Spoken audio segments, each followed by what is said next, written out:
Now, I have heard of some powerful Richter scale tallies when earthquakes are graded, but this one takes them all. An 8.8 would do severe damage to any city.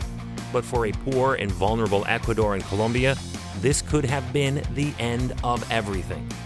Hi, I'm Chris May, host of This Day in Weather History, the podcast from the Weather Network in Canada. On January 31st of 1906, a magnitude 8.8 earthquake struck off the coast of Ecuador near Esmeraldas. And now to tell you all about what happened, when it happened, this day in weather history. The 1906 Colombia-Ecuador earthquake induced both strong seismic motions and also a tsunami, the most destructive earthquake in the history of the Colombia-Ecuador subduction zone. As a matter of fact here, it is documented that some of the greatest earthquakes in the 20th century, not to mention the greatest present earthquake hazard in South America, they normally occur in Ecuador and Colombia, and it is attributed to the subduction of the Nazca Plate. The earthquake immediately triggered a destructive tsunami that claimed the souls of 500 people who were along the coast of Colombia.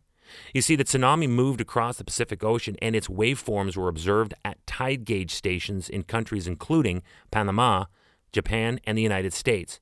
And the tsunami was also recorded in Costa Rica, Panama, Mexico, California, and Japan. The tsunami did the vast amount of the damage and claimed the most lives. Of the push of the ocean onto shore, because that's what happens in a tsunami, the maximum recorded run-up height, that's the push or the force of water that comes up and takes over land, was 5 meters or 16 feet at Tumaco, Colombia. At Hilo, Hawaii, there was a 1.8 meter or 5, almost 6 foot run-up height that was recorded for this event as well. The greatest damage from the tsunami occurred on the coast between Rio Verde, Ecuador, and Mique, Colombia. This, however, was not the only event of its kind that happened that century. 1906 was early, but rapid convergence at the Ecuador-Colombia Trench resulted in 4 more large earthquakes, all within 7.5 magnitude and all within the very same 20th century. But the 1906 earthquake and follow-up tsunami was considered the Great Earthquake, as it was a colossal magnitude and went on to rupture a 500-kilometer-long segment of that Ecuador-Colombia Trench. As mentioned earlier, there were 4 that century. The 3 since this one went on to re-rupture the same segment from south to north. The 3 played out this way. 1944 was the least intense along this subduction zone at a 7.6 magnitude. There was a 7.7 in 1958 and another real doozy, an 8.2 in 1979.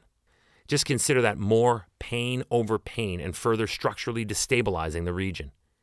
In closing, the fairly regular sequence of seismic events in the 20th century along the subduction zone has been interpreted as one of the best examples of the seismic hazards in this area.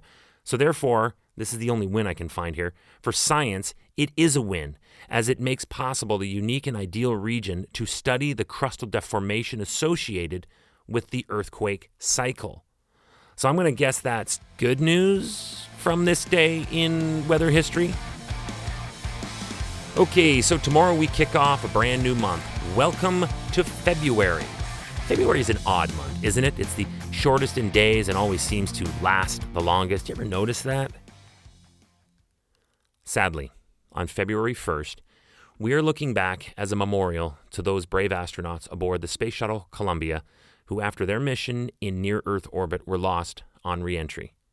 It is one of those chilling events where you always remember where exactly you were when it happened. I remember where I was, in the newsroom in a radio station that I was working for at that time. Look, space exploration is important to me, and it should be to all of us.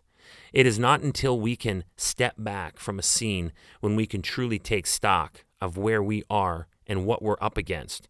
And if it's Earth, it's up against everything else around us in the universe. I firmly believe that space exploration is key to the survival of our species, and this was a dark, dark day for all of us. We will remember it tomorrow, on this day in weather history, with me, your host, Chris May.